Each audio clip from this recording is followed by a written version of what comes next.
అందరికీ మన ప్రభు యేసుక్రీస్తు నామములో అందరికీ వందనాలు. వాక్యంలోకి వెళ్దాం. అందరు బైబిల్ తీసినట్లయితే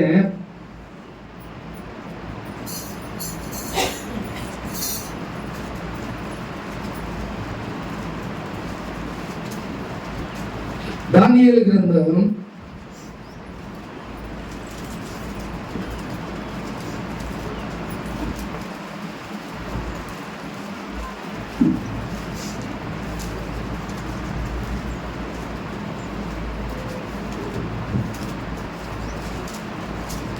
గ్రంథం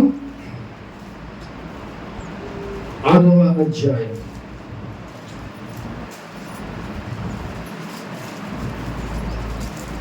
ఈ వాక్యంలోకి వెళ్ళే ముందు కొద్ది మాటలు, క్రైస్తవులుగా మనం ఎలా ప్రార్థన చేస్తున్నాం, ఎన్నిసార్లు ప్రార్థన చేస్తున్నాం సరే జ్ఞాపకం చేసుకోండి. ప్రేమ దేవుని బిడ్డలారా, ముస్లిమ్స్ రోజుకి ఎన్నిసార్లు ప్రార్థన చేస్తారు, నమాజ్ చేస్తారో తెలుసా? తెలుసా తెలుసా తెలియదా? తెలుసా తెలియదా? 3 సార్లు అంట. ఎన్నిసార్లు అంట? ముస్లిమ్స్ వాళ్ళు ప్రతిరోజు నమాజు ఎన్నిసార్లు చేస్తారంటే 5 సార్లు వాళ్ళు నమాజు చేస్తారు. ఎన్ని టైమ్స్ అంట? 5 times. Muslims, they do namaz 5 times every day. వాళ్ళకి ఎంత బిజీ ఉన్నా, ఏ ప్లేస్లో ఉన్నా, ఎక్కడ ఉన్నా కూడా వాళ్ళు ఏం చేస్తారంట? నమాజ్ చేస్తారు. ఇప్పుడు ఇక్కడ ఒక ముస్లిం వ్యక్తి ఉన్నాడు అనుకోండి, అన్నీ వదిలేసి క్యాప్ పెట్టుకొని వాళ్ళు నమాజ్ చేస్తారు. ఏ ప్లేస్లో ఉన్నా అదవుతుందా? సిగ్గుండదు. ఏం చేస్తున్నారు వాళ్ళు? వాళ్ళ దేవుడు ప్రార్థన చేస్తారండి. ముస్లిమ్స్ ఎన్నిసార్లు చేస్తున్నారు ప్రార్థన? 5 times. ప్రతిరోజు 5 times చేస్తున్నారు. అర్థమైందా? హిందువులు వాళ్ళ పూజలు ఎట్లా చేస్తారో సరే అది మనకి తెలియదు, కానీ వాళ్ళు మాలలు వేసుకుంటారు. అప్పుడు వాళ్ళ పరిస్థితి ఎలా ఉందో తెలుసా? ఆ భక్తి అది పిచ్చెక్కిపోద్దు చూస్తే. వాళ్ళు చేసే భక్తి, వాళ్ళు చేసే ప్రవర్తన చూస్తే మనకి పిచ్చెక్కిపోద్ది. వాళ్ళు ఎక్కడ ఏ ఊరైనా సరే, అది ఎంత దూరం అయినా అక్కడ నుంచి నడుచుకుంటూ వచ్చేస్తారు. వాళ్ళకి ఏముందో, ఎంత దూరమైన ఒకని నడుచుకుంటూ వచ్చేస్తారు. అంటే వాళ్ళ భక్తి ఎలా ఉందో ఒకసారి ఆలోచించే. 100 కిలోమీటర్లు వాళ్ళు నడుచుకుంటే అక్కడక్కడ ఆపుతూ ఉంటారు. అంటే నేను చాలాసార్లు వాళ్ళతో మాట్లాడడం జరిగింది, చాలాసార్లు వాళ్ళు ఫాలో అవడం జరిగింది. పాపం వాళ్ళు ఎట్లా ఉన్నా, ఏదున్నా, వాళ్ళు అలసిపోయిన కాళ్ళకి బొబ్బలు ఏమైనా సరే వాళ్ళు అన్ని 100 కిలోమీటర్లు నడుచుకుంటూ వెళ్తారు. అవునా కాదా? తెలుసా? ఇప్పుడు ముస్లిమ్స్ ఎన్నిసార్లు చేస్తారంట? రోజుకి 5 సార్లు నమాజ్ చేస్తారు. వాళ్ళ బిజినెస్ ఉన్నాయి, లేకపోతే అంత ఇంపార్టెంట్ పని ఉన్నాయి, ఫంక్షన్ అవని, ఏదైనా అవని, వాళ్ళు మటుకి ప్రతిరోజు నమాజ్ టైం నమాజ్ చేస్తారు. హిందువులు కూడా అదే. వాళ్ళు 100 కిలోమీటర్లు అయినా నడుచుకుంటా వెళ్ళిపోతారు. పరిస్థితి ఓకే. క్రైస్తవులైన మనం ఎన్నిసార్లు ప్రార్థన చేస్తున్నాం, ఎన్ని 100 కిలోమీటర్లు వెళ్తున్నాం దేవుని కోసం, ఎంత సమయం దేవుని కోసం స్పెండ్ చేస్తున్నాం, ఒక్కసారి మీరు జ్ఞాపకం చేసుకోవాలి. ప్రతి ఒక్కరు ప్రేమ దేవుని మీద ప్రార్థన. మనకి ముస్లిమ్స్ లాగా 5 సార్లు నమాజులు కాదు, 10 సార్లు అయినా నువ్వు చేసుకోవచ్చు. ఇఫ్ నాట్ రోజంతా కూడా నువ్వు చేసుకోవచ్చు. తెలుసా? ప్రార్థనకి సమయం, గడియ, ముహూర్తాలు ఏం లేవు. ప్రేమ దేవుని మీద ప్రార్థన నువ్వు ఎప్పుడైనా ఎక్కడైనా నువ్వు కూడా చేయొచ్చు. ఇప్పుడు మన దేవుడు శక్తి కలిగిన దేవుడు, మన దేవుడు అర్థవంతుడు, మన దేవుడు నిజమైన దేవుడు. అది మనందరూ తెలుసు. కాబట్టి నువ్వు ఎన్నిసార్లు ప్రార్థన చేస్తున్నావు, ఎంత భక్తి చేస్తున్నావు, ఎన్ని వందల కిలోమీటర్లు దేవుని కోసం వెళ్తున్నావు ప్రేమ దేవుని కూడా ఒకసారి మీరు జ్ఞాపకం చేసుకో. ఎన్నిసార్లు చేస్తారంటే ముస్లిమ్స్ వాళ్ళు తప్పక చేస్తారు, వాళ్ళు మర్చిపోరు. 5 సార్లు నమాజ్ టైం చేస్తారు. హిందువులు కూడా కొన్ని వందల కిలోమీటర్లు ట్రావెల్ చేస్తారు. నాకు బలం లేదే, నేను కూర్చోలేను, నుంచోలేను, నా కడుపులు నొప్పి, నా నడుము నొప్పి వాళ్ళ దగ్గర. ఒకసారి జ్ఞాపకం చేసుకున్న ప్రేమ దేవుని కూడా నిజమైన దేవుణ్ణి మనం ఆరాధన చేస్తున్నాం. మన పరిస్థితులు ఎలా ఉన్నాయో ఒకసారి మీరు జ్ఞాపకం చేసుకోండి. మననే ఆలోచించుకొని సిగ్గు తెచ్చుకోవాలి. ఒకసారి అర్థమవుతుందా? మనం ఎలాంటి భక్తి చేస్తున్నామో, ఎంత కఠినమైన భక్తి చేస్తున్నామో ఒకసారి మనమే ఆలోచన చేసుకోవాలి ప్రేమ దేవుని బిడ్డ. చూద్దాం ఒకసారి బైబిల్ గ్రంథంలో దానియేలు గ్రంథం 6వ అధ్యాయం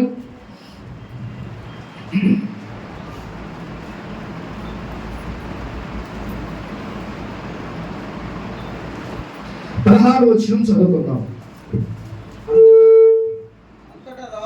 అంతట రాజు ఆజ్ఞేయగా మంత్రోక్తులు దానియేలును పట్టుకొని పోయి సింహాల గుహలో పడద్రోయగా నువ్వు అనుదినము తప్పక సేవించుచున్న నీ దేవుడే నిన్ను రక్షించునని దానియేలుతో చెప్పెను. హల్లెలూయా. ఒకసారి అందరూ చెప్తామా? హల్లెలూయా. కాబట్టి ప్రేమ దేవుని బిడ్డ, దానియేలు అంట సింహపోన్లో వేశారు.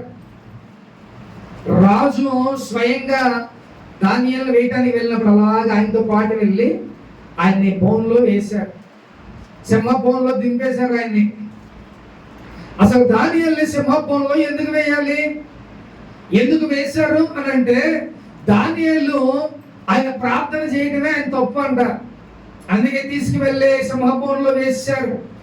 ప్రార్థన చేయడం తప్పు ఏంటండి అని అంటే, ఆ రోజుల్లో కొంతమంది మనుషులు, అర్థమవుతుందా, కొంతమంది జనాలు ఏం చేశారంటే, ఇది ఎప్పుడు చూసిన ప్రార్థన చేస్తానే ఉంటున్నాడు, ఏదో చేయాలి అన్నట్టు ప్రార్థన చేయరు, చేసే వాళ్ళు కూడా చెప్పారు. కొంతమంది సైతాలు ఉంటాయి, అలాంటివి కొన్ని సైతాలు అలాంటివి ఉంటాయి.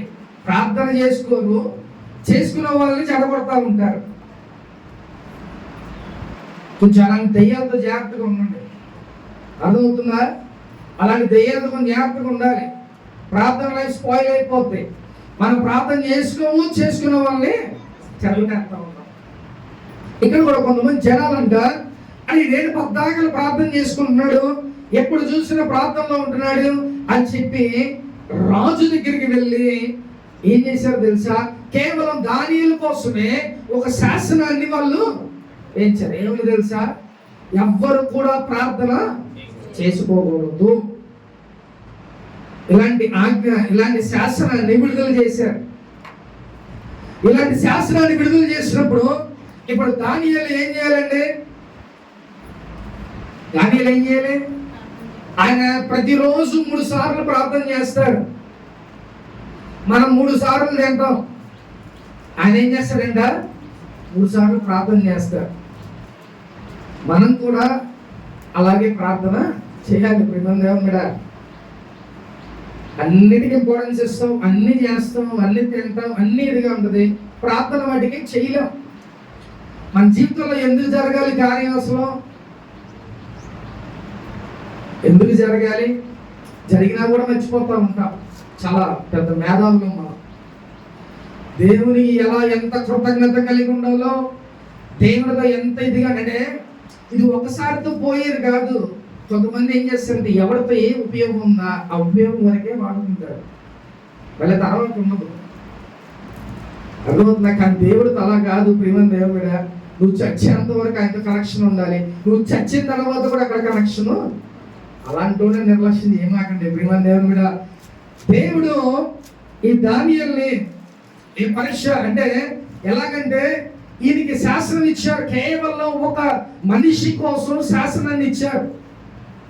మన గవర్నమెంట్ ఒక శాసనం ఇచ్చిందంటే అందరి కోసం శాసనం ఇస్తుంది, అవునా కదా? బస్సు ఫ్రీ ఎవరికి? లేడీస్ అందరు, ఒకరికేనా? అందరికి. ఇలాంటి శాసనాలు ఇస్తూ ఉంటారు. కానీ దానియేలు కోసం, ఒక్కడి కోసమే ఒక శాసనం ఏమిచ్చారు? ఎవడో కూడా ప్రార్థన చేయడానికి లేదు. ఒకవేళ వాడి ప్రార్థన ఎవరైనా చేస్తే వాడు ఏం చేస్తారంట? సింహభూమిలో తీసుకువెళ్ళి పడేస్తారు. ఏమన్నా ఇప్పుడు ప్రార్థన చేస్తే చంపేస్తాం మిమ్మల్ని అంటే మీరు ప్రార్థన చేసుకుంటారా?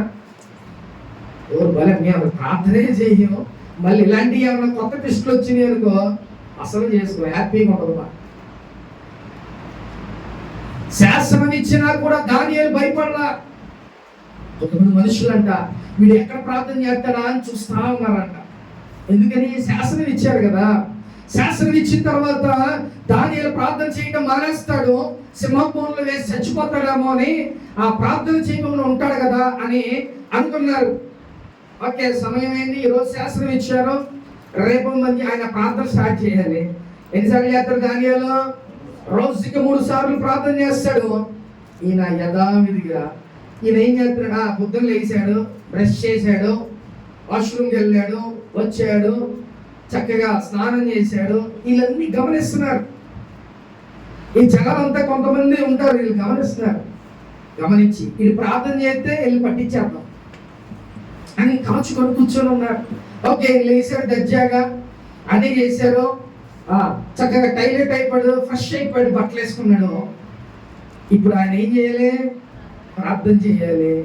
వీడు చేస్తాడా చేయడా? ఎందుకంటే సింహభూమిలో వేసేస్తానన్నారుగా, వీడు చేస్తాడా లేడా? వాళ్ళకి టెన్షన్ అయిపోయింది. ఆయనకి పక్కన పెట్టండి, ఈ యొక్క వెనకున్న చూసే సైతాన్లకు ఏమైపోయిందంట? టెన్షన్ వచ్చేస్తుంది. ఇది చేస్తాడా చేయడా, చేస్తాడా చేయకుండా ఆతృత ఉండదు చాలా మందికి.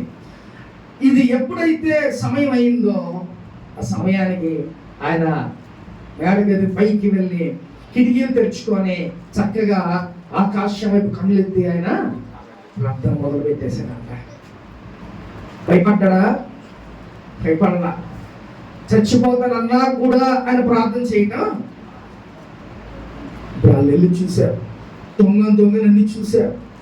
చూసి వెంటనే రాజు దగ్గరికి వెళ్ళిపోయాయా, నువ్వు శాసనం ఇచ్చావు అయినాడు ఆడనట్లా అంటే సింహభూమి లేచే వెంటనే ఆ శాసనాన్ని బట్టి దానియేలు తీసుకువెళ్ళి ఏం చేశారంట? సింహభూమిలో. ఇప్పుడు దానియేలు తీసుకువెళ్ళడానికి, ఆ బోన్లు వేయటానికి రాజు కూడా తనతో పాటు వెళ్ళి ఆ యొక్క సింహాల గోలోకి ఆయన్ని తీసుకువెళ్ళి అలా పంపించారు. పంపించేటప్పుడు రాజు ఒక మాట అన్నాడు, ప్రేమ దేవుని మీద ఆయన సేవించే దేవుడు, ఆయన ఎలాంటి శక్తి కలిగిన వాడు, ఎలాంటి సమర్థుడు ఆయనకి తెలుసు రాజుకి. అందుకే మనసులో దానియేలు చాలా ఇష్టం, దానియేలు చాలా ప్రేమ అయినప్పటికీ ఏం చేస్తారంట? శాసనం ఇచ్చేశారు. ఇప్పుడు ఈ జనాలు ఊరుకోరు. ఏం చేశారంట? ఎలాగైనా రాజు తీసుకెళ్ళి ఆయన సింహభూమిలో లోపలికి పంపించాడు. స్టెప్స్ ఉంటాయి, స్టెప్స్ నుంచి లోపలికి పంపించాడు. రాజు ఏమన్నాడు తెలుసా దానియేలుతో? ఒకసారి చదువుదామా? నీవు అనుదినము తప్పక సేవించుచున్న నీ దేవుడే నిన్ను రక్షించునని దానియేలుతో చెప్పాను. చాలు. ఏం చెప్పాడంట రాజు? బాబు, నువ్వు ప్రతిరోజు ప్రార్థన చేస్తావు కదా, ఆ ప్రార్థన చేసే ఆ దేవుడికి ఎవరికైతే చేస్తున్నావో ఆ దేవుడే నిన్ను కాపాడుతాడయ్యా, నిన్ను రక్షిస్తాడు అని దానియేలుతో చెప్పి మరి ఎక్కడ పంపించాడంట? సింహభూమిలోకి. ప్రేమ దేవుని బిడ్డలారా, రాజుకి తెలుసు ఎలాగైనా వాడిని కాపాడుతాడు దేవుడు అని. ఎందుకంటే దేవుడు అనేక కార్యాల రాజ్యంలో చేశాడు. ప్రతిగా మొక్కమంటే మొక్కల దేవుడు 4వ వ్యక్తిగా ఉండి కాపాడాడు కదా. నెక్స్ట్ ఈయన సింహాల బోన్లో వేసినప్పుడు కూడా ఆయన దేవుడు సమర్థుడు, ఆయన్ని కాపాడగలడు, ఆయన్ని రక్షించగలడు. ప్రేమ దేవుని మీద హల్లెలూయా అని రాజు చెప్పి మరి ఆయనకు ఒక ధైర్యాన్ని ఇచ్చి లోపలికి పంపించాడు. పంపించగానే మనోడికి ఎంటర్ అయిపోయాడు. ఆ దానియేలు సింహభూమిలోకి వెళ్ళాడు. వెళ్ళగానే సింహాలు రెడీగా ఉన్నాయి. అవి ఇక రెడీగా ఉండి తినటానికి రెడీగా ఉన్నాయి. అయితే ఇంకో మాట విషయం ఏంటంటే, బయట ఉన్న సింహాలు బోరులో ఉన్న సింహాలకి తేడా ఏంటో తెలుసా? ఎవరికైనా? బోన్లో ఉన్న బయట ఉన్న ఒకటేగా సింహం. ఏమన్నా మారతాయా అంటారా? బోన్లో ఉన్న సింహం బయట ఉన్న సింహాలకి తేడా ఏంటో తెలుసా? బయట ఉన్న సింహం దానికి ఎప్పుడు ఆకలేస్తే అప్పుడు చక్కగా వేటాడుకొని ఫ్రెష్గా ఆ ఫ్లెష్ను తిని వదిలేస్తుంది. మళ్ళీ ఎప్పుడో దానికి ఆకలేస్తే అది తింటది. కానీ బోన్లో ఉన్న సింహాలు ఏంటంట, దానికి ఎప్పుడు వేస్తూనే ఉండాలి. మరి అది ఇప్పుడు సింహం ఆకలిస్తున్నారు, వేటాడి తింటది. ఇవి వేటాడటానికి కుదరదు. ఎవరైనా ఆహారం వేస్తే తప్ప సింహాలు తింటానికి లేదు. ఇప్పుడు అవి ఎలా ఉంటాయి? మంచి ఆకలి మీద ఉంటాయి. ఎవరు వస్తారా, ఏం వేస్తారా, ఏమొస్తుందా తినేద్దామనే ఒక ఆకలి మీద ఉంటారు. ఇప్పుడు సింహ బోన్లో ఉన్న సింహాలు ఏం చేస్తున్నాయి అంట? ఆకలితో వెయిట్ చేస్తున్నాయి, బాగా ఆకలేసేస్తుంది. ఇక సింహాలు రెడీగా ఉన్నాయి. ఎప్పుడైతే దానియేలు సింహ బోన్లు వేయగానే ఇక సింహాలు రెడీ అయిపోయినాయి తినడానికి. ఆయన చీల్చుకొని తినేయాలని రెడీ అయిపోయినాయి. కానీ దానియేలు మట్టికి ఏం చేశాడంట? హ్యాపీగా శుభ్రంగా కూర్చొని ప్రార్థన చేయటం మొదలుపెట్టాడు. ఒక విషయాన్ని చెప్పినప్పుడు కూడా సింహాలు ఎదురుగా ఉన్నాయి, దానియేలు ఎదురుగా ఉన్నాడు. ఎదురు బదురు ఉన్నారు. ఇప్పుడు అదే మనమైతే ఎలా ఉంటాం? ఇక మామూలుగా ఇటు పారిపోతాకుండా ఛాన్సు, లేకపోతే మన ఎంత స్వరం ఉన్నా అంత స్వరం మనం విడుదల చేస్తాం. అవునా? పాట పాడడానికి రాదు, స్థుతులు చెప్పడానికి రావు, ఈ గొంతులు మన వెనక కుక్క సింహం పరిగెత్తి ఎక్కడ ఉంటుంది? మొత్తం రూజుడు అంతా కనపడదు, అంత రిలీజ్ చేస్తాం మన వాయిస్. కానీ దానియేలు ఏం చేశాడంట? చక్కగా కూర్చున్నాడంట, ప్రార్థన చేయటం మొదలు పెట్టాడు. ప్రియమైన దేవుడా, దేవుడు సింహాల నోళ్ళని మూసేశాడు. అవి ఇంకేం చేయలేకపోతున్నాయి. అవి దానియేలు చూస్తా ఉండి అలాగే కూర్చునైపోయి, కానీ దానియేలు కనీసం టచ్ చేయడానికి కూడా అవి లేదు. వాటిని నోటిని మూసేయడం, వాటి దేవుడు నోరు మూసుకొని మీరు కూర్చోండి ఇక అంతే, ఇంక వేరే మాట మాట్లాడుతుంది. సింహాలకి దేవుడు వార్నింగ్ ఇచ్చేసాడు. ప్రియమైన దేవుడు చక్కగా వాటికి వీటికి ఎంత దూరం, కొద్ది దూరంలో ఉంటుంది. కానీ చక్కగా దానియేలు ఏం చేస్తాడంట?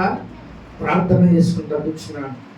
ఇక్కడ రెండు విషయాలు మనం గమనించాలి. ప్రియమైన దేవుని బిడ్డ, శాస్త్రం ఇచ్చారు, నువ్వు చచ్చిపోతావురా బాబు ప్రార్థన చేయమాకు అని. ప్రార్థన చేయడం మానేసాడా? మామూలు సింహ బోన్లో వేశారు, ఇక కొద్ది నిమిషాలు అయితే చచ్చిపోతాడు, అయినా ప్రార్థన ఆపాడా? ఆపలా. కాబట్టి ఈరోజు ప్రియమైన దేవుని బిడ్డ, నువ్వు కూడా ఎలాంటి ప్రార్థన చేస్తున్నావో, ఎలా ప్రార్థన చేస్తున్నావో, ఎవరైనా ప్రార్థన చేయండి రా బాబు అంటే ఏమంటారంటే, అయ్యా మాకు సమస్యలు ఉన్నాయి, మేము చేసుకోలేకపోతున్నాం, ఆ మైండ్ రాట్లా, లేకపోతే టెన్షన్లో ఉన్నాము అంటూ ఉంటారు. మరి దానియేలుకి ఏం కావాలండి? ఆయనకి ఎంత టెన్షన్, చచ్చిపోతున్నాను ఇప్పుడు అని అన్నా కూడా ఏం చేస్తాడంట? ప్రార్థన.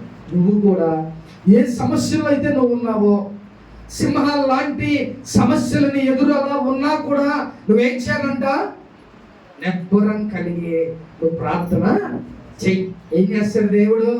నీ సమస్యల్ని దూరపరుస్తాడు, నీ శత్రువుల్ని దూరపరుస్తాడు దేవుడు.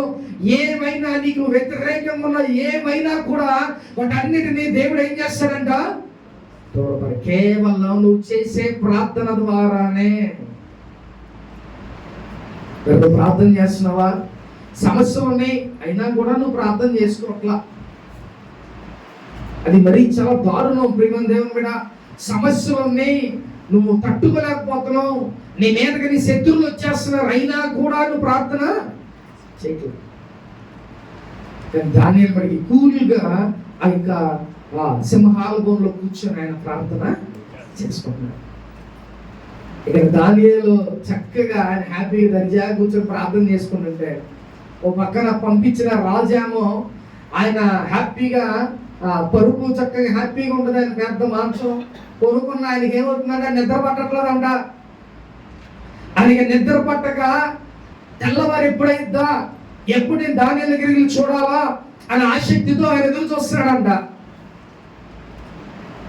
ఇక టైం అయిపోయింది, నిద్ర పట్టట్లా, టైం అవుతుందా లేదా అవును చూసి తెల్లవారే అవ్వటంగా ఎప్పుడైతే సూర్యుడు ఉదయించగానే వెంటనే ఆయన సింహాల గుహలో వెళ్ళిపోయి మెల్లిగా పిలుస్తున్నాడంట, దానియేలు, అయ్యా దానియేలు అని పిలిస్తే వెంటనే దానియేలు ఏమన్నాడంట, చిత్తమున రాజా నా ఏలిన వారా అని చెప్పి ఆయన మాట్లాడగానే రాజుకి ఏమైందంట, నెమ్మది వచ్చేసింది. అప్పుడు దాని నిద్ర లేదు, ఆయన సింహభూమిలో పంపించాడు. ఆయన రాత్రి అంతా నిద్ర పట్టక ఆయనకి ఏమైందో గుండె ధర. వెంటనే ఎప్పుడైతే ఆ యొక్క దానియేలు వాయిస్ని విన్నాడో నెమ్మది అయిపోయాడు, అమ్మయ్యా బతికే ఉంటాడు. అంటే ఏం చెప్పాడంట, వెళ్ళినప్పుడు బాబు మీ దేవుడు నువ్వు ఎవడైతే సేవిస్తున్నావో ఆ దేవుడు నిన్ను కాపాడగల సమర్థుడు, ఆయన రక్షించగల సమర్థుడు. ప్రియమైన దేవుని బిడ్డ ఆ మాటలు చెప్పి దానియేలు పంపించాడు. అయినా కూడా గుండె ధర, సింహాలు ఆగు తీయలేదు, చంపేస్తాయేమో అని టెన్షన్తో ఉన్నాడు. కానీ దేవుడు సింహాలు కాదు కదా, అవి ఏమైనా కూడా ఆయన మీదకి రాకుండా ఆపగల సమర్థుడు నా దేవుడు. ప్రియమైన దేవుని బిడ్డ హల్లెలూయా. కాబట్టి ఈ రోజు నీ ముందు సింహం లాంటి సమస్యలు ఉన్నాయా అని చూస్తాను, ఏం చేయాలి? ప్రార్థన చేయి. చక్కగా సింహాలు ఆగిపోయినట్టుగా నీ సమస్యలు అలా ఆగిపోతాయి. నీ శత్రువులు నీ మీదకి వస్తున్నారంటే అలా ఆగిపోతా ఉంటారు. నువ్వేం చేయాలంట? ప్రార్థన చెయ్యి ప్రియమైన దేవుని బిడ్డ. కాబట్టి దేవుడు ఆయన్ని రక్షించాడు. ఆయన కూడా ఎక్కడ ఉన్నా కూడా ప్రార్థన మట్టికి ఆపల. చాలా మంది ఏం మాటలు చెప్తారంటే, ఈరోజు బాగా అలిసిపోయామయ్యా, బాగా టైట్ అయిపోయాం, నడుము నొప్పిగా ఉంది, కాళ్ళు నొప్పులుగా ఉన్నాయి, ఈరోజు ఎందుకు లేదు, రేపు చేద్దాం ప్రార్థన. ఇలాంటి మాటలు అంటా ఉంటారు. అదే తిండి దగ్గరికి వచ్చినప్పుడు ఆ మాటలు వస్తాయా? ఏమండి, తిండి దగ్గరికి వచ్చినప్పుడు వస్తాయి ఆ మాటలు? నీకు బాగున్నా బాగోకపోయినా ఎలాగున్నా కూడా ఇది బట్టి మా ప్రార్థన. నాకు ఒంట్లో బాగోదండి, నీరసంగా ఉంది, కాళ్ళు నొప్పులుగా ఉన్నాయి, తినడం కూడా మాని. ప్రార్థన చేయడం అప్పట్లో తినడం కూడా మాని. మరి తినడం కూడా ప్రాసెస్ ఉంటుంది, ఒక 1.5 నిమిషాలు ఉంటుంది. ప్రేరు కూడా అదే, ఒక 1.5 నిమిషాలన్నా చేసుకోవచ్చు. కాబట్టి ప్రియమైన దేవుని బిడ్డ అలాంటి సాకులు అనేవి మనం చెప్పకూడదు. జాగ్రత్త. దేవుడు అనే సమర్థుడు, ఆయన ఏదైనా చేయగల గొప్ప దేవుడు. ప్రియమైన దేవుని బిడ్డ మంచిగా దేవుడి మీద ఆధారపడితే, ప్రార్థన జీవితం కలిగి ఉంటే దేవుడు సింహం లాంటి సమస్యల నుంచి కూడా నిన్ను దేవుడు విడిపిస్తాడు. ప్రియమైన అంత సమర్థుడు నా దేవుడు, ఎవరికి కూడా వల్ల కాదు, ఆయనకు ఒక్కడికే సాధ్యం. ప్రియమైన దేవుని బిడ్డ మనమే మనుషుల మీద ఆధారపడతాం, లేకపోతే ఇంకోటి దాని మీద మనం ఆధారపడుతూ ఉంటాం. కానీ నువ్వు ఆధారపడేవాడు చక్కగా ఆయన మీద నువ్వు ఆధారపడితే దేవుడు ఏదైనా కూడా మన జీవితంలో చేస్తాడు. నువ్వు ప్రార్థన చేయి, ఏది జరిగినా కూడా నువ్వు ప్రార్థన ఆపుమాకు. దేవుడు నీ జీవితంలో నీకు ఆరోగ్యం వల్ల ఆరోగ్యం ఇస్తాడు, నీకు సమస్యలు ఆ సమస్యల నుంచి దూరపరచాడు, లేకపోతే నీకు డబ్బులు అవసరమా దేవుడు డబ్బులు ఇస్తాడు. ప్రియమైన దేవుని బిడ్డ అది ఏదైనా కూడా దేవుడు ఇస్తాడు. ఎవరంటారా? ఇస్తాడు. కాబట్టి ఇప్పుడు దానియేలు ఏం చేస్తున్నాడంట? ఫస్ట్ ఆఫ్ ఆల్ ఆయన్ని ప్రార్థన చేస్తే చంపేస్తామన్నారు, ప్రార్థన ఆపల. రెండవది సింహభూమిలో ఇంకా చచ్చిపోతాడు, ఆయనకి మరణం ఇంకా కొద్ది అడుగులే ఉన్నాయి, అయినా కూడా ప్రార్థన ఆపల. దీన్ని బట్టి మనకి ఏమర్థమవుతుంది? మిమ్మల్ని దేవుని బిడ్డ ఎట్టి పరిస్థితుల్లో ఎలాంటి సమస్య అయినా కూడా ప్రార్థన అనేది ఆపద్దు. అర్థమవుతుందా? నీ ప్రాణం పోయే సమయమైనా సరే, ఎంత పెద్ద టెన్షన్ అయినా సరే నువ్వు ప్రార్థన చేయక, నువ్వు ప్రార్థన చేయి, ఆయన ఫైట్ చేస్తాడు. అర్థమవుతుందా? నువ్వు ప్రార్థన చేస్తే చాలు, చక్కగా దేవుడు నీ జీవితంలో కార్యం చేస్తాడు. మన క్రికెటర్ ఒక ఆవిడ ఒక సహోదరి ఏం చెప్పిందంట, సెమీఫైనల్లో ఆమె ఆడింది, జమీమా రోడ్స్ సంథింగ్ ఆమె పేరు. ఆమె ఏం చెప్పింది తెలుసా, నిజంగా కొన్ని కోట్ల మంది చూసే దగ్గర తన దేవుణ్ణి ఎంత గొప్పగా ప్రైజ్ చేసిందో. నాకు ఒకసారి అది సడన్గా ఒక్కసారి చూసేసరికి నీ కళ్ళు ఆగల, ఎంత గొప్ప వ్యక్తి అండి, అందరి ముందు దేవుని ఎంత ప్రైజ్ చేసిందో. ఏం చెప్పింది తెలుసు ఒక మాట, మీరు ఓరగా నిల్చుండి ఆయనే యుద్ధం మీ పక్షాన చేస్తాను. ఆ వాక్యం నన్ను బలపరిచింది అని చెప్తుంది. నువ్వు కూడా ప్రేమ దేవుని బిడ్డ, ఏదో ఒకటి నీ జీవితంలో నువ్వు సాధించాలంటే, అసలు నువ్వు సాధించడం పక్కన పెట్టి నీ జీవితంలో కొన్ని సమస్యల నుంచి నీకు దూరం అవ్వాలంటే, కొన్ని కార్యాలు జరగాలంటే నువ్వు ప్రార్థన చేయటం ప్రారంభించు. దేవుడు ఆయన ఫైట్ చేస్తాడు నీ గురించి. నువ్వు ప్రార్థన చేయటం నీ వంతు అయితే కార్యం చేయవాడు ఆయనే, ఎప్పటి వల్ల కూడా కాదది. నువ్వు ప్రార్థన చేయి, ఆయన నీ పక్షాన్ని యుద్ధం చేస్తాడు ప్రేమ దేవుని మీద. కాబట్టి యుద్ధము నువ్వు ప్రార్థన చేయి ప్రేమ దేవుని మీద. ఎట్టి పరిస్థితుల్లో నువ్వు ఆగద్దు. అనేది ఆలస్యం అవుతుంది, దేవుడు వినట్లా చేయట్లా అని అనుకో మాకు. కంపల్సరిగా నీ ప్రార్థన దేవుడు ఆలకిస్తాడు, తగిన సమయంలో దేవుడు చేస్తాడు. చేసే దాకా నువ్వు ప్రార్థన చెయ్యాలి, ఆయన ఇసుకిస్తూనే ఉందా. అలా ఉంటేనే దేవుడు మన జీవితంలో కార్యం చేస్తే ప్రేమ. కాబట్టి నువ్వు విసుగాక నువ్వు ప్రార్థన చేయి, నువ్వు జస్ట్ అలా నుంచో, దేవుడు నీకు ఆ జీవితంలో కార్యం చేస్తాడు ప్రేమ దేవుని మీద. దానియేలు చచ్చిపోతానన్నా శాసనం ఇచ్చిన ప్రార్థన ఆపలా, అలాగే సింహ బోనులో ఇక మరణానికి దగ్గరున్నా కూడా ఆయన ప్రార్థన ఆపలా. ఈరోజు నీకేమైందని నువ్వు ప్రార్థన చేయకుండా ఉంటున్నావు ప్రేమ దేవుని మీద. ఓ పక్కన వెనక సమస్యలు ఉన్నా, నీ ముందు నీ శత్రువులు ఉన్నా, లేకపోతే నీ వెనక నీ సమస్యలు ఉన్నా కూడా నువ్వు నెబ్బరంగా తింటున్నావు, పొనుకుంటున్నావు. ఒకసారి జ్ఞాపకం చేసుకో, వాటన్నిటి నుంచి దూరం అవ్వాలి. I want to set free అని అనుకుంటే, నువ్వు చక్కగా ఫ్రీ అవ్వాలని అంటే నువ్వు కంపల్సరిగా నువ్వు ప్రార్థన చేయాలి ప్రేమ దేవుని మీద. హల్లెలూయా. ఈ రోజు దానియేలుని మన ముందు ఉంచాడు ప్రేమ దేవుని మీద. సింహ బోనులో ఉన్నా కూడా భయపడలా, చావు ఎదురుగా ఉన్నా కూడా ఆయన ప్రార్థన చేస్తూనే ఉన్నాడు, శాసనం ఇచ్చినా కూడా ప్రార్థన చేస్తూనే ఉన్నాడు. ఈరోజు నువ్వు ప్రార్థన చేస్తున్నావా ప్రేమ దేవుని బిడ్డ? మరి పీకల దాకా వచ్చేస్తే తప్ప నీకు గుర్తురాడు దేవుడు. పీకల దాకా వచ్చేసి అది బాగా డేంజర్ అయిపోతేనే తప్ప దేవుడు నీకు గుర్తురాడు. అరే ఇన్ని కార్యాలు దేవుడు చేశాడే, మనం దేవుని కృతజ్ఞతగా ఉందాం, దేవునికి చక్కగా ఎప్పుడు ప్రార్థన చేద్దాం. లేదు మనకున్న ముందు సమస్యల గురించి కూడా ప్రార్థన చేద్దాం అనే ఆలోచన మనకు మన పని అయిపోయిందిగా. ఇది మనకేంటి అని అనుకుంటున్నామేమో. నువ్వు చచ్చేంత వరకు నీకు అవసరం దేవుడు, నువ్వు చచ్చిన తర్వాత కూడా దేవుడు అవసరమే ప్రేమ దేవుని మీద. ఈ మాట గుర్తుపెట్టుకో. కాబట్టి నీ జీవితంలో ఎలాగుండాలంట, ఎన్ని అవంతరాలు నీ ఎదురున్నా, ఎన్ని శ్రమలు నీ పక్కన ఉన్నా కూడా ప్రార్థన చేయటం మటుకి నీ వంతు. నువ్వు మానవాకు నువ్వు ప్రార్థన. ఇంకో విషయం ఏంటి చెప్పనా, దావీదు చెప్తాడు, మొదటి సమయాల గ్రంథంలో అంటాడు, ఆయన పెంట కుప్పల మీద నుంచి పైకి లేపేవాడు ఆయనే, రాజులు పక్కన కూర్చోపెట్టేవాడు కూడా ఆయనే. మాట ఇంతగా అసలు మనకు మంచి బూస్ట్ వస్తుంది ప్రేమ దేవుని బిడ్డ. నిజంగా నువ్వు ఏ స్థితిలో ఉన్నావు, ఎట్లా పడిపోయి ఉన్నా దేవుడు ఏం చేస్తాడంట, he can lift you. దేవుని లిఫ్ట్ చేస్తాడు పైకి. దావీదుని ఏం చేశాడంటే, ఆ పెంట కుప్పల మీద నుంచి పైకి లేపేవాడు నేనే, రాజులు పక్కన కూర్చోబెట్టేవాడిని కూడా నేనే. ఈ రెండు మాటలు ఏంటి అర్థం? నువ్వు ఏ స్థితిలో ఉన్నావు ఆ స్థితిలో నుంచి దేవుడిని లేపేస్తాడు ప్రేమ దేవుని బిడ్డ. ఉన్నత స్థితిలో దేవుడిని ఉంచుతాడు. అలాగే ఏం చేశాడంట, రాజులు పక్కన కూర్చోబెట్టే అవకాశం దేవుడు నీకు ఇస్తాడు. కేవలం ఇది ఎవరి వల్ల అయింది? దేవుని వల్లే కార్యం జరిగింది. రాజుల పక్కన కూర్చోవడం అది అసాధ్యం ప్రేమ దేవుని బిడ్డ. అలాగే నువ్వు ఉన్న స్థితి నుంచి ఇంకా ఉన్నత స్థితికి వెళ్ళాలంటే అది అసాధ్యం. మనం నెలకు 15,000 వస్తున్నాయి, మనకి ఏం చేస్తాం, బడ్జెటైజ్ చేస్తాం.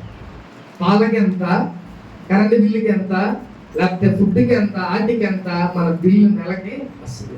రూపాయి మిగిలిద్దాం మనకి. కానీ మాట గుర్తుపెట్టుకో ప్రియమైన దేవుని బిడ్డ, నువ్వు దేవునితో సహవాసం చేస్తే, ప్రార్థన చేస్తే దేవుడు అన్లిమిటెడ్ గా నేను బ్లెస్ చేస్తాడు. దేవుడు అందుకనే ఏమని చెప్తున్నాడంటే, నువ్వు పెంట కుప్పల మీద ఉన్నా కూడా నేను పైకి లేపుతాను, రాజులు పక్కన నిన్ను కూర్చోబెడతాను అని దేవుడు మాట్లాడుతున్నాడు. ఎంత గొప్ప దేవుడు మన దేవుడు. దానియేలు కూడా ఎక్కడో ఉన్న వ్యక్తిని రాజు దగ్గర కూర్చోబెట్టాడు, రాజు మనసుని గెలుచుకునేలా చేశాడు, రాజు తర్వాత రాజుగా ఆయన్ని చేశాడు. ప్రేమ అంత దేవునికి సాధ్యం. ప్రేమ దేవుని బిడ్డ, ఎప్పటి వల్ల మన శ్రమ, మన టాలెంట్, లేకపోతే మన బలం ఏది కూడా కాదు పొరపాటున. కేవలం దేవుడే మనల్ని హెచ్చిస్తాడు. ఇక ఏది కావాలా, నువ్వు ఏ స్టేజ్ నుంచి ఏ స్టేజ్కి వెళ్ళాలో నువ్వు దేవుడిని అడుగు, దేవుడిని నిలబెట్టేస్తాడు. రాజుల పక్కన కూడా కూర్చోబెట్టే అంత సామర్థ్యం ఉన్న దేవుడు. ప్రియమైన దేవుని బిడ్డ, అన్ఎక్స్పెక్టెడ్ గా కొన్ని జీవితాల్లో కొన్ని కార్యాలు దేవుడు చేస్తా ఉంటాడు. దానియేలు కూడా ఎందుకు పనికిరాని వాడు, కానీ ఆయన ఏమన్నా ఎలాంటి వాడంట, ఆత్మ జ్ఞానం కలిగిన వాడు, దేవదూతల పోలినవాడు. ఆయన ఆ దేవునితో ఉండబట్టే దేవుడు ఏం చేశాడంట, తీసుకెళ్లి రాజుల పక్కన ఆయన కూర్చోబెట్టేశాడు. ప్రేమ దేవుని బిడ్డ, ప్రార్థన ఆ పరిస్థితులు కూడా తీసుకువెళ్తుంది. నిన్ను ప్రార్థన చేయకపోతే మన జీవితంలో ఏ కార్యాలు కూడా జరగవు. కాబట్టి ఈరోజు నువ్వు కూడా ఏ శ్రమలు, నీ ముందు ఎంత పెద్ద శ్రమలు ఉన్నా, సింహం లాంటి ఎంత పెద్ద శ్రమలు ఉన్నా కూడా నువ్వేం భయపడబాడు. దేవుడు గొప్ప కార్యాలు జీవితంలో చేస్తాడు. నువ్వు ప్రేర్ చేయి చాలు, ఇక దేవుడే నీ పక్షాన అద్భుతం చేస్తాడు. ఒకసారి మన సంఘంలో అవ్వచ్చు, లేకపోతే బయట వాళ్ళు కూడా అవ్వచ్చు, కొన్ని మాటలు అంటూ ఉంటారు. ఏమని అంటారు, ఇప్పుడు నిన్నగా ఈ రెండు మాటలు, ఇక్కడ పెద్ద ప్రార్థన పరుడు, ఇక్కడ బైబిల్ పట్టుకొని వెళ్తున్నాడు, లేకపోతే ప్రార్థన చేయడమే చేత కాదు, ఎన్ని మాటలు వస్తా ఉంటాయి. ఇవన్నీ మనం వింటా ఉంటాం. ప్రేమ దేవుని మీద గుర్తుపెట్టుకో, దేవునికి నీకే సంబంధం. ఎవరి బయట ఊరగలే, అర్థమవుతుందా? నువ్వు రహస్యంగా ప్రార్థన చేస్తే, నువ్వు రహస్యంగా దేవుని దగ్గర కూర్చుంటే బహిరంగంగా నిన్ను ఆశీర్వదిస్తాడు. నువ్వు సీక్రెట్ గా ప్రార్థన చేస్తావు, కానీ దేవుడు నిన్ను బహిరంగంగా నీకు మంచి పేరునిస్తాడు, మంచి ప్రఖ్యాతనిస్తాడు. ప్రియమైన దేవుడా, కాబట్టి నా దేవుని నేను తక్కువ అంచనా మాకు రాజే, ఆ రాజు నెబుకద్నెజరు లాంటి వాడంటే చక్రవర్తి, ఆయన కింద కొన్ని దేశాల రాజులు ఉన్నారు. అలాంటి గొప్ప వ్యక్తి ఏమన్నాడంట, నిన్ను కాపాడడానికి నీ దేవుడు సమర్థుడయ్యా. ఏం పర్లా, ఇల్లు శాసనం ఇచ్చేసరికి వెళ్ళిపోవాలిక తప్పదు. కాబట్టి ఏం చేశాడు, ఆ సింహ బోన్లో వెళ్ళేటప్పుడు ఆ మాట ఎప్పుడైతే అన్నాడో, ఆ దానియేలుకి మంచి ధైర్యం, రాజు కూడా ఒక ధైర్యం వచ్చింది. దేవుడు నిజంగానే దానియేలుని కాపాడాడు. ప్రియమైన మళ్ళీ కూడా వీడెందుకు పనికిరాడు, లేకపోతే ప్రార్థన అసలు చేత కాదు, అంత యాక్షన్, లేకపోతే బైబిల్ పట్టుకుని ఇవన్నీ మనల్ని అంటా ఉంటారు చాలా మంది.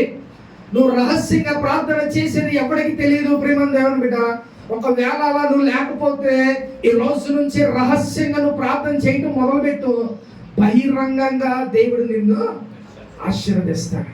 అందరికీ తెలిసేలాగా నిన్ను ఆశీర్వదిస్తాడు. ప్రేమ దేవుని బిడ్డ, అంత గొప్ప దేవుడు నా దేవుడు. కాబట్టి ఈరోజు నువ్వు రహస్యంగా ప్రార్థన చేయడం మొదలుపెట్టు. అర్థమవుతుందా? కొంతమంది అందరు కూర్చున్నప్పుడు మామూలుగా ప్రార్థన చేయరండి. ఎలా ప్రార్థన చేస్తారు? బిగ్గరగా ప్రార్థన చేస్తారు. అర్థమవుతుందా? అందరు కూర్చున్నప్పుడు ప్రార్థన చేయండి అని అంటే గట్టిగా అదుగుతారు. అంటే వాడి ఇంట్లో ప్రేయర్ చేసుకోడు, ఊరని అందరం ముందు ఏమనుకోవాలి, ఈ పెద్ద ప్రార్థన అబ్బాయి పెద్ద ప్రార్థన కూడా రాలు అని అనుకోవాలంతా. ఎవరికి కావాలంటే అందరికి మనకింది, మనకు అవసరమా? ఎవడు అనుకోకపోయినా అసలు మనకు అవసరంలా.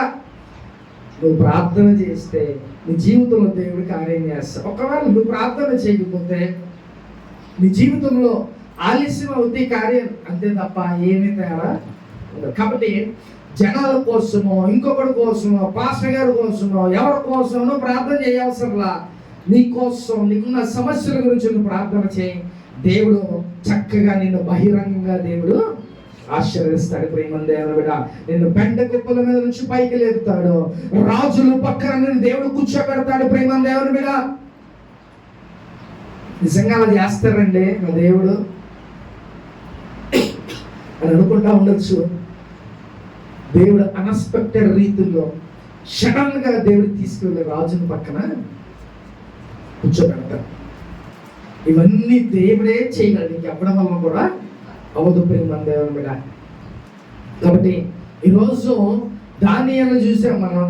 ఆయనకి శాసనం ఇచ్చారేమో ప్రార్థన చేస్తే సింహభూమిలో పడేస్తాం అన్నారు. అయినా ప్రార్థన చేయడం మానేడా? మానలా. సింహభూమిలో పడేసి సింహాల ఎదురుగా మరణానికి ఇంకొన్ని అడుగుల దూరంలో ఉన్నా కూడా ఆయన ప్రార్థన చేసుకోవటం మానలా.